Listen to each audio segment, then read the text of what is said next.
राजू। हाँ जी चाचा जी।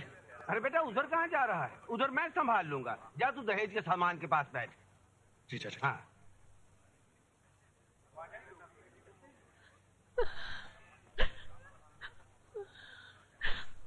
अरे सुमन। जी बुआ जी। तू कहाँ जा रही है बेटी? अब आकर संभाल से। जी। ये रो रो के निढाल हो रही है। मेरे तो हाथ पांव फूल रहे हैं बेटी। अब जाके तू ही बिठा।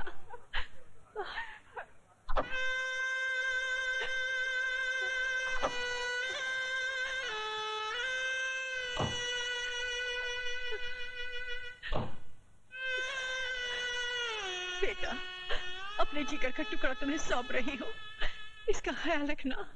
जी माँ जी। चलो। मत रोइए बुआ जी। कंचन।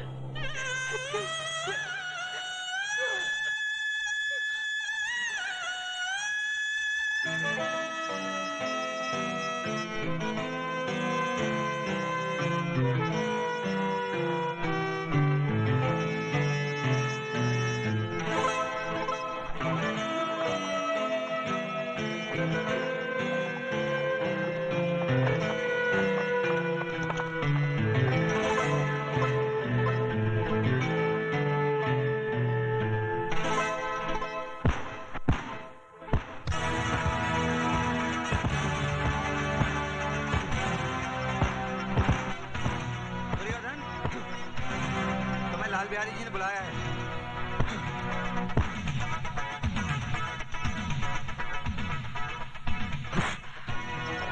दुर्योधन को उसके नाम से पुकारने का अधिकार सिर्फ लाल बिहारी को है, उसके गुलामों को नहीं, समझा?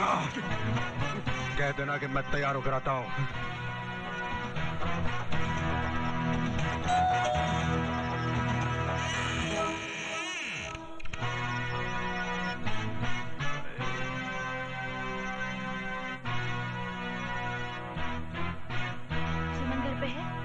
सुमन घर पर है, इसीलिए तो तुम आई हो, वरना जब तक हम अकेले थे तुमने हाल भी नहीं पूछा। अरे कभी अपनी सहेली के भाई के लिए भी तो थोड़ा वक्त निकाल लिया करो। तुमने मेरी बात का जवाब नहीं दिया। तुम्हारी बात का जवाब किसी भी शरीफ लड़की का थप्पड़ दे सकता है, लेकिन मैं तुम्हें जलील करके अपनी सहेली को रुसवा करना नहीं चाहती।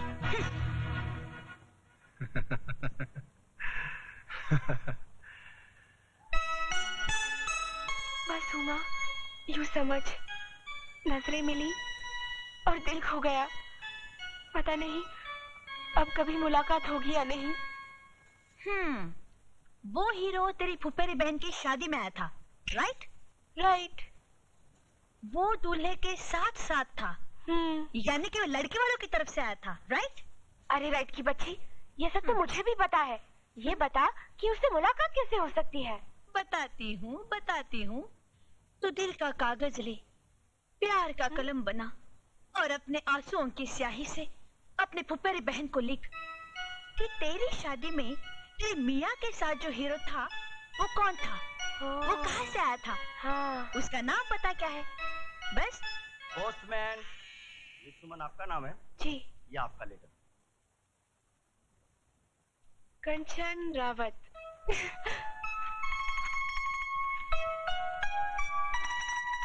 प्यारी बहन सुमन, तेरे खत का जवाब लिख रही हूँ।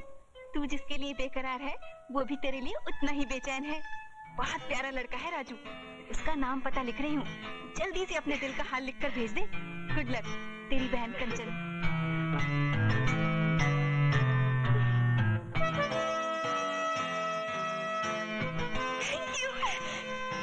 मेरी बहन।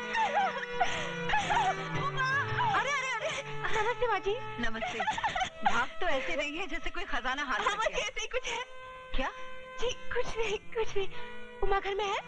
हाँ है, तू बैठ, मैं बाजार से आती हूँ। ठीक बाय।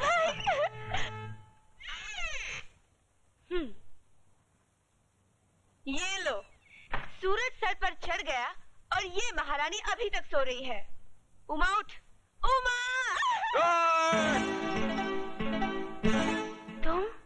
तुम?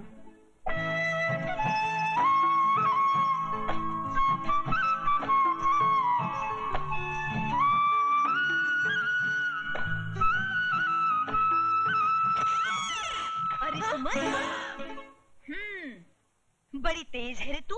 फुफेरी बहन की शादी में किसी को दिल दे बैठी और यहाँ आई तो मेरे भाई पर डोरे डाल दिए। भाई? अरे हाँ, ये मेरा भाई है राजू। 15 साल बाद आया है, मामा जी के पास पढ़ने गया था।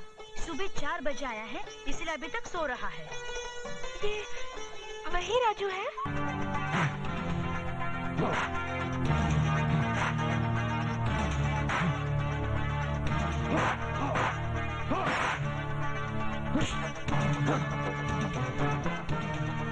जी तो चाहता है कि तुझे इस पंचिंग बैग की जगह पर लटकाकर तेरे जिस्म पर घूंसों की बारिश कर दूं। देखिए भाई साहब, आपको कोई गलतफहमी हो रही है। गलतफहमी नहीं, पूरी जानकारी है। 15 साल के बाद तू अपने मामा के घर से लौटा है, 1 हफ्ते से इस मोहल्ले में घूम रहा है और तुझे मुझसे मिलने की फुर्सत तक नहीं। यार हफ्ता कैसे गुजर गया पता ही नहीं चला। पता चला तो सिर्फ इतना कि मेरा वो दोस्त जिससे स्कूल का बैग नहीं उठाया जाता था 6 फुट का हट्टा कट्टा जवान हो गया है और जिसके एक घूसे से दीवार में छेद हो जाता है। यार तू करता क्या है? हड्डियां तोड़ता हूं। क्या? चला तुझे दिखाता हूं।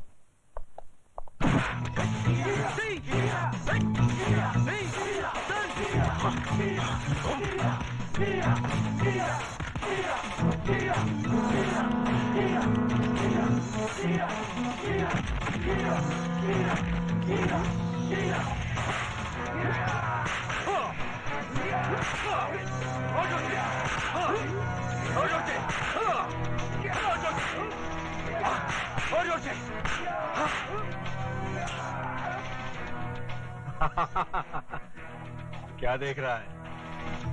यार शक्ल तो तेरी बिल्कुल महाभारत के अर्जुन जैसी है, लेकिन कर्म बिल्कुल दुर्योधन जैसे। लेकिन तूने तो कहा था तू हड्डियां तोड़ता है, यहाँ तू हड्डियां तोड़वा रहा है? मुझे हड्डियां तोड़ने और तुड़वाने दोनों के पैसे मिलते हैं। पैसे मिलते हैं? हाँ। कौन देता है? वही जो तोड़ने के पैसे देता है। अच्छा, तो इसका मतलब है कि कलयुग के इस दुर्योधन के साथ भी कोई शकुनी मामा है।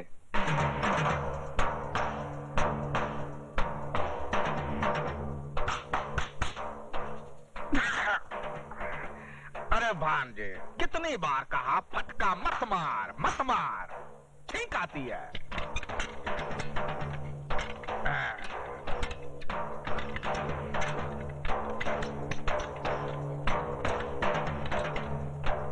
ये देखो।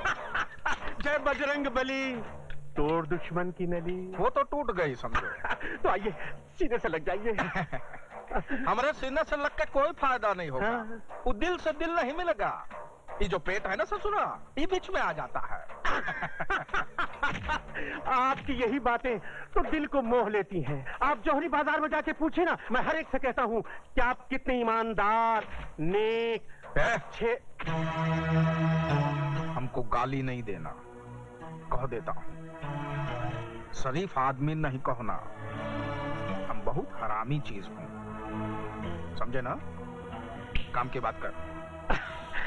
बिहारी सेठ, कालिया हर हफ्ते गले पर अंगूठा रखकर हफ्ता बढ़ा देता है। तुम मुझे गटर में फेंक दो। धीरे से काहे को बोलता है रे? हम क्या ससुरा डरता हूँ किससे? जोर से बोल। बिहारी सेठ, कालिया को मारने का इंतजाम सिर्फ आप कर सकते हैं और इसके लिए मैं आपको 10,000 रुपए दूंगा। 1 साल से यहाँ ही झक मार रहे हो। कंपटीशन में हिस्सा लेने लायक नहीं बने ना, तो यहाँ पर तुम्हें लटका दूंगा, छोड़ूंगा नहीं। देखो भाई, लाखों रुपया खर्च करता हूँ तुम लोगों पर, आराम का पैसा नहीं आता हमरा। इधर का पसीना इधर तक आता है कमाने में। हाँ सेठ, क्या कह रहे थे तुम? जी मैं ये कह रहा था कि कालिया को मरवाने के लिए मैं आपको 20,000 रुपए तक दे सकता हूँ। बुड़बक के नाती, एक आदमी मारने का तैयारी हो रहा का मच्छर मारने का। मार दे घन और कर दे चित। तू ये भैया ये का ट्रेनिंग दे रहा है तू है कि जरा सिखा इनको, नहीं तो ससुर के नाते कंपटीशन में हमारे कपड़े बिकवा देंगे। नंगे भेजोगे का बिहार। हाँ सेठ का कह रहे थे तुम ठीक से सुने नहीं। जय बजरंगबली, जय हनुमान ज्ञान सागर। जी वो इस काम के लिए व्यापारी 50,000 भी दे सकते हैं। महावीर विक्रम बजरंगी कुमति निवास सुमति के संगी कंचन वर्ण विराट सुवेश 1 लाख और ध्वजा विराजे कांधे मुज्जने उसाजे शंकर सुवन केसरी नंदन। 1 लाख काम के पहले, दूसरा लाख काम के बाद।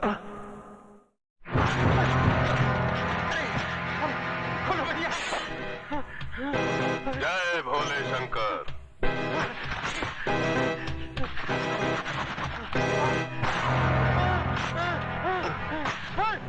जय भोले शंकर। रे जाड़िया धार देखता है? अरे धार साला पत्थर पे खिस खिस के नहीं बनाएला है, बल्कि तेरे जैसा हरामी लोग का आंतड़ी काट काट के तेज किया है। क्या कालिया भाई मुझसे गलती हो गई, मुझे क्षमा कर दो। जय भोले शंकर। ये पापी पाप खुद किया, क्षमा मांगने तेरे भगत के पास आ गया।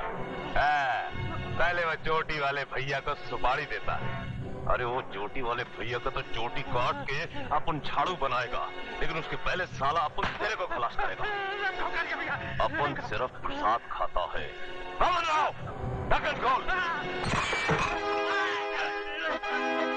साला चाड़िया, ये गटर देखा? ये गटर का मुंह अपन की खोली में खुलता है, और इसका दुम किधर है उसका साला पुलिस तक को पता नहीं है। अभी तक साला 99 लोग को काट के इस गटर में फेंकेला है। आज तेरी बारी है।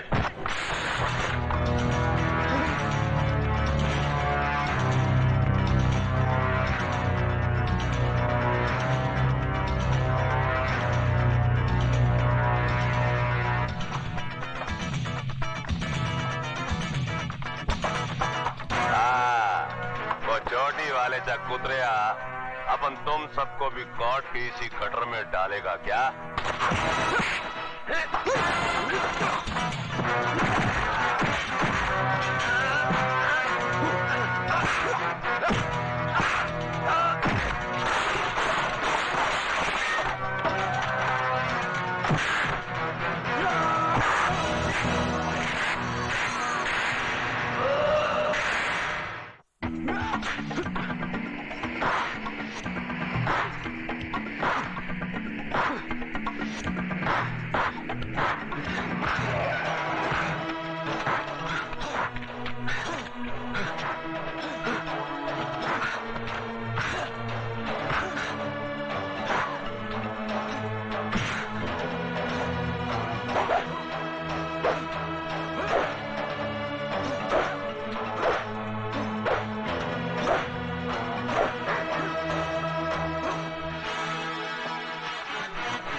काहे भौंक रहे हो भैया? आवारा कुत्तों को देखकर ये ऐसे ही भौंकता है। आवारा कहाँ? हमरे गले में तो आज भी आपकी शागिर्दी का पट्टा पड़ा हुआ है। हम तो आज भी आपको अपना गुरु मानता हूँ।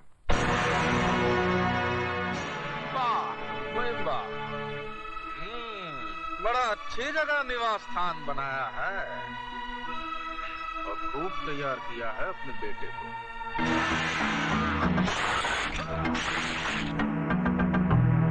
क्यों ना हो, तजुर्बे की भट्टी में तपकर कुंदन ही बनेगा ना। लोमड़ी के मुंह से शराफत का राग अच्छा नहीं लगता। काम की बात कर, काम की बात। सुना है आप इस बार अपने सपूत को पैर पैंतरा कंपटीशन में हमरे खिलाफ उतार रहे हैं? ठीक ही सुना है। दुश्मन को उसके घर में घुसकर मारने का मजा ही कुछ और होता है। अरे जिनकी आग पर दुश्मनी की हंडिया पकाने से क्या फायदा ठाकुर साहब? हमरे अखाड़े में खिलाड़ियों पर दाव लगते हैं। अगर आपका लाडला हमरी ओर से लड़ेगा, हमरे पक्ष में लड़ेगा, तो बड़ा खुलकर दाव लगाऊंगा। पैसे का लालच तुम जैसे दल्लालों को होगा। जो मासूम खिलाड़ियों को दौलत की लालच से गुमराह करके उनकी जिंदगी और मौत को दांव पर लगाकर अपनी तिजोरियां भरते हैं। ये मार्शल आर्ट जिसे हमारी संस्कृति ने जन्म दिया था, आज दूसरे मुल्कों की शान बन गया है। लेकिन अफसोस, ये फन हमारे ही मुल्क में एक लावारिस बच्चे की तरह है जो अपना भविष्य तलाश कर रहा है। मैंने अपना खून पसीना एक करके इस कला का एक मंदिर बनाया था ताकि इसके चाहने वालों की खिदमत कर सकूं। लेकिन तुमने इस मंदिर को मुझसे छीनकर इसकी बुनियादों को खोखला कर दिया और इसे जुए और बदमाशी का अड्डा बना दिया। तुम्हारी इन्हीं हरकतों से तंग आकर मैंने अपने बेटे को तुम्हारे खिलाफ तैयार किया है ताकि वो इंसाफ की तलवार बनकर तुम्हारे जुर्म का खात्मा कर दे।